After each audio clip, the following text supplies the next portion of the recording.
మనందరికీ అనంతబాబు గురించి తెలుసు. అయితే అనంతబాబుని పోలీసులు కాపాడినట్టుగా మనకు అనిపించింది. జగన్మోహన్ రెడ్డి గారు గట్టిగా కాపాడాడు. ఏదేమైనప్పటికీ హత్య చేసి కూడా హ్యాపీగా బయటకు వచ్చి దండలేయించుకుని ఒక పెద్ద ఆర్భాటంగా ఊరేగాడు. ఇప్పుడు ఏమవుతుందంటే ఎన్నికలు సమీపిస్తున్న వేళ అతనికి తిరుగుబాటు మొదలైంది. అతను వెళ్తున్న దారిని కూడా ముందుగానే గిరిజన ప్రజలందరూ అడ్డుకుని ఈ యొక్క తప్పుల్ని ప్రశ్నించడంతో ఒక్కసారిగా అక్కడ గిరిజన యువకుడు ఎవరైతే అడ్డుకున్నాడో మెయిన్ పర్సన్ని తల పగలగొట్టేశారు. ఇంత దారుణంగా ఇక్కడ వెనకాల పగలగొట్టేశాడు. అంటే హత్య చేసినోడు బయటకు వచ్చాడు. ప్రజలు అడ్డుకుంటున్నా సరే ఈరోజు వాళ్ళ మీద కూడా తిరిగి దాడి చేసేంత బలం వచ్చేసింది వీటికి. ఎలా చూడాలి? ఇలాంటి వ్యక్తులు సమాజానికి అవసరం అంటారా? కోర్టులు కూడా ఇలాంటి వ్యక్తులను ఎందుకు ఎంకరేజ్ చేసి బెయిల్ ఇస్తున్నాయి? అంటే కోర్టులను తప్పటట్లేదు, అక్కడ వాదోపవాదాలను బట్టి అక్కడ జరిగినటువంటి వాళ్ళు చూపించినటువంటి ఆధారాలు బట్టి అక్కడ మొత్తం మారిపోద్ది. ఏదేమైనా ఇలాంటి వ్యక్తులకు ఎలా గుణపాఠం చెప్తే బాగుంటుంది అంటారు మీ అభిప్రాయ ప్రకారం? ఇప్పుడు సాధారణంగా కొంతమంది పార్టీలోని వ్యక్తులు కానీ, పార్టీ ఫాలోవర్స్ కానీ, పార్టీలో నాయకులు కానీ, ద్వితీయ తృతీయ శ్రేణి నాయకులు చేసే తప్పులకి పార్టీకి కొంతవరకే బాధ్యత ఉంటుంది. వాళ్ళు తప్పులు చేయకముందు వాళ్ళు ఎలా ఉన్నా చేసిన తర్వాత వాళ్ళు దూరం పెట్టాలి. ఇక్కడ విచిత్రం, జగన్మోహన్ రెడ్డి అంత రివర్స్. అనంతబాబు అనేటువంటి వాడు వాళ్ళ డ్రైవర్ని చంపేసి ఇంటికి హోమ్ డెలివరీ ఇచ్చి ఎంత బరితెగింపు అనేటువంటిది గమనించాలి. ఇది అధికార పార్టీలో ఉన్న, ప్రతిపక్షంలో ఉన్న రాజకీయ పార్టీలు ఇటువంటి వాడిని ఎంకరేజ్ చేయకూడదు. First point. ఎందుకంటే ఇది ఏ రకమైన సంకేతం వెళ్తుంది? పైగా పోలీసులు అతని పట్ల వ్యవహరించిన తీరు, అతనికి రాచమర్యాదలు చేసిన తీరు చూస్తే పోలీస్ డిపార్ట్మెంట్ మొత్తం తల ఉంచుకోవాలి. ఇప్పుడు మన లెటర్లు రాసే చూడు పత్రికలకి, దానికి ఆ ఐపీఎస్లు సమాధానం చెప్పాలి. వాళ్ళు సిగ్గుంటే, నేను చెప్తున్నాను మళ్ళీ, వాళ్ళు సిగ్గుంటే దీని మీద స్పందించాలి. అంటే అతని వాదన కోర్టులో అతని తరపున ఎట్టి పరిస్థితుల్లో అతను బెయిల్ రాకుండా చూడాల్సింది, అతను బయటికే రానివ్వకూడదు. మృగాలనే బంధించి ఉంచాలి. మృగ మనస్తత్వం కదా అది. మృగయా వినోదం అంటారు. వేటాడే దాన్ని ఒక వినోదంగా తీసుకుని అతను ఎలా మనుషుల మీద హత్యలు చేసి ఇంటికి డెలివరీ ఇవ్వటం అంటే ఎంత బరిదిగింపండి. సమాజంలో అతను నిజంగా తిరగకూడదు. ఒకవేళ అతను ఎట్టి పరిస్థితులు బయటికి రాకుండా ఉండేచాలనేటువంటి వాదనని వాళ్ళు బలహీనపరిచేశారు పోలీసులు. పైగా అతనికి రాచమర్యాదలు ఇప్పటికీ కూడా జగన్మోహన్ రెడ్డి పక్కన కూర్చోబెట్టాడు. అంతకన్నా బరిదిగింపు ఏమైనా ఉందా? ఏ రకంగా దళిత సమాజం అతన్ని ఆదరిస్తుంది? ఒకవేళ అలాగే ఆదరించి కూడా నిజంగా ఆత్మగౌరవం చంపుకున్నట్టే, వాళ్ళ జాతికి ద్రోహం చేసినట్టు. ఇక్కడ డెఫినెట్గా ప్రజలు, దళితులు అందరూ తిరగబడుతున్నారు.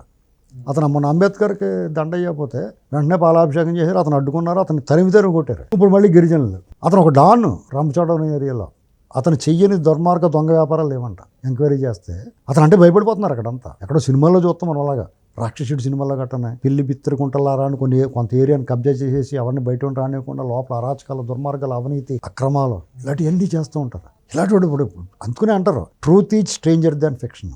అంటే మన సినిమాల్లోనూ కథల్లోనూ చూసిన కల్పన కంటే కూడా వాస్తవం చాలా విచిత్రంగా ఉంటుంది. అలాంటి పరిస్థితికి అర్థమవుతుంది. ఇలాంటి వాడిని పెట్టుకున్న వాళ్ళు నీతి కౌరులు చెప్తాడు జగన్మోహన్ రెడ్డి. ఇక వీళ్ళని ఎలా నమ్ముతారు? ఇప్పుడు ఇతనే కాదు, ఇతను అడ్డుకుంటున్నారని వార్తలు వస్తున్నాయా? రేపు జగన్మోహన్ రెడ్డి గారు వైసీపీ పార్టీ నాయకులు వాళ్ళు ఎన్నికల ప్రచారం కూడా చేసుకోలేరు. ప్రతిపక్ష పార్టీలు అడ్డుకోకలేదు వాళ్ళని. ప్రజలను తిరగనివ్వరు. ఇప్పుడు ఇందులో వాళ్ళు 150 మంది గెలిచారా? కనీసం 125 మందిని తిరగనివ్వరు. ఆ 20 మంది బయట పార్టీలో పోతారు.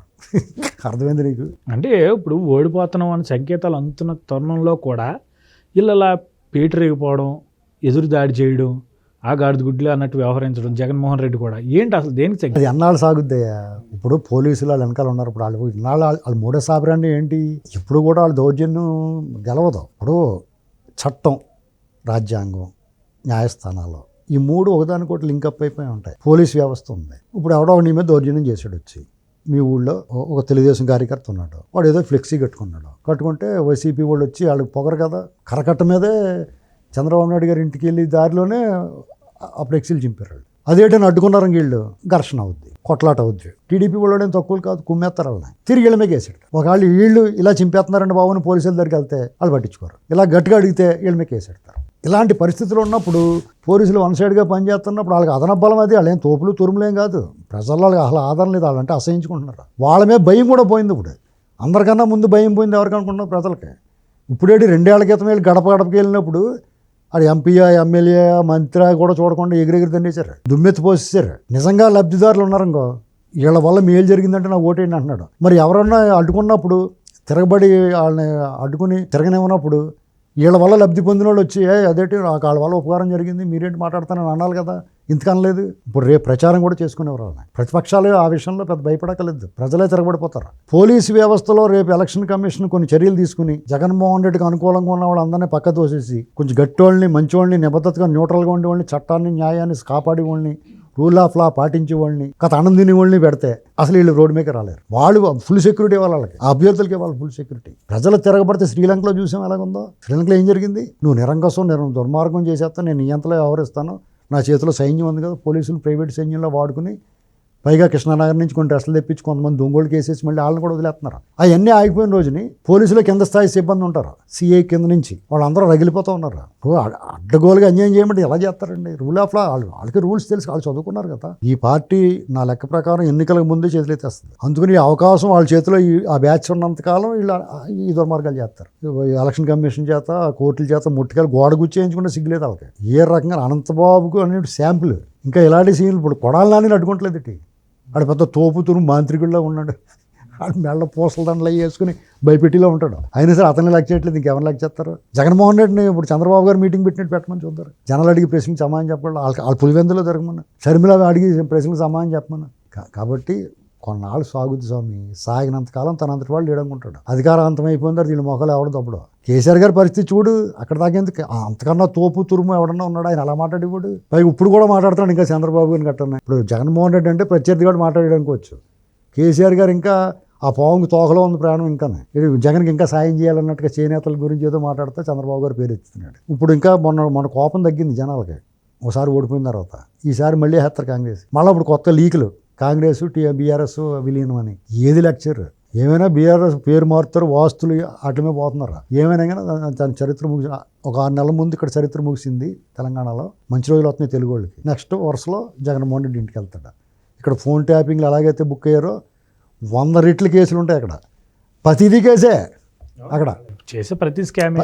ఇప్పుడు డ్యూటీలో ఉన్నవాడు, అధికారంలో ఉన్నవాడు, మంత్రులు గిందులు స్కాములు మామూలుగా జైల్లోంచి వీళ్ళందరికీ కూడా పెద్ద జైలు కట్టాలి. 10,000 మంది బట్టి జైలు కట్టాలి వీళ్ళకి, ప్రత్యేకించి వీళ్ళకే కన్నా ముందు జైలు కట్టాలి. ఇప్పుడు వీళ్ళందరూ మిగతా వాళ్ళతో కలపకూడదు, మిగతా వాళ్ళతో కలిపితే వాళ్ళు కొట్టేస్తారు వీళ్ళు జైల్లో ఉన్నవాళ్ళు. వీళ్ళు అందులో పెట్టేసి అక్కడే కోర్టు కూడా కట్టేయాలి జైల్లోనే. వీళ్ళు మళ్ళీ బయట తీసుకురాకుండా అక్కడే ఆ కోర్టు తీసుకెళ్తాం, మళ్ళీ అక్కడే ఉండించాలి.